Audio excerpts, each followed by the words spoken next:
She loved the sun, she loved the beach, she loved the water, she loved the sun. She was real sociable. You know, she could talk to anybody. Hey y'all, see your birthday party. I ain't getting nothing. Tell them who you are. I'm Brittney.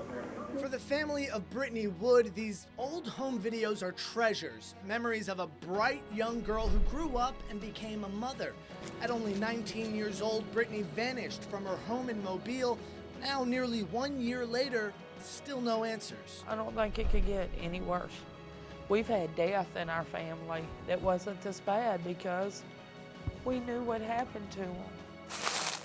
Local and national search crews spent months combing for clues, a search that continued as authorities arrested relative after relative in connection to an alleged child sex ring involving Brittney's family and friends.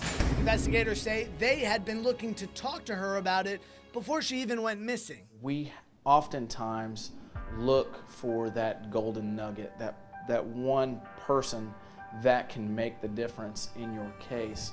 In this particular case, Brittney Wood was that person. She was the person that could tell the whole story.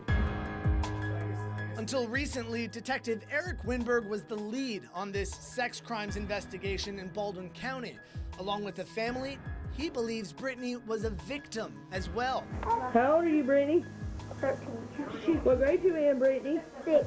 He also believes she was one of the only victims who knew that other children were also being abused by numerous relatives. Some of these victims began being victimized as early as 3 years old, and the abuse ran into their adulthood. In a series of Facebook messages investigators believe are between Brittney and one of the alleged victims. Brittney writes on May 27th, quote, "Hey beautiful, how are you? Tell me what's going on. I don't know what's true and what you said," end quote. The alleged victim then identifies Randall Scott Wood, Dustin Kent, and Donald Holland as abusers, adding, quote, "They raped me," end quote. Conversation continues, sharing heartbreaking details for quite some time. Brittney ends it saying in part, quote, "I love you, I'm sorry," end quote. I feel that was their attempt to reach out to one another and say, hey, you know, this is what's going on here. The alleged victim then writes repeatedly to Brittney on May 28th and again on May 30th with no response. It's that same day that Brittney was last seen leaving her home with her uncle, Donald Holland. He was a very smart, charismatic, and manipulative individual. So I truly believe that, again, yes, he knew I was actively searching for her. He was always nice, smiling. You wouldn't know by looking at him, talking to him, that he was a demon. That's all he was a demon. Brittney's family, and for the very first time, her father, agreed to sit down with us to talk about the cases. They believe Holland was the ringleader behind the alleged sex crimes, and they say Brittney, frankly, was the type to speak her mind. Why do you think she would get in a car with Donnie on May 30th after having that conversation with you? I believe she got in that truck to confront Donnie, and it went terribly wrong. Between phone records and witnesses, authorities determined Holland picked up Brittney at her home in Mobile and drove her to a home in the Styx River area.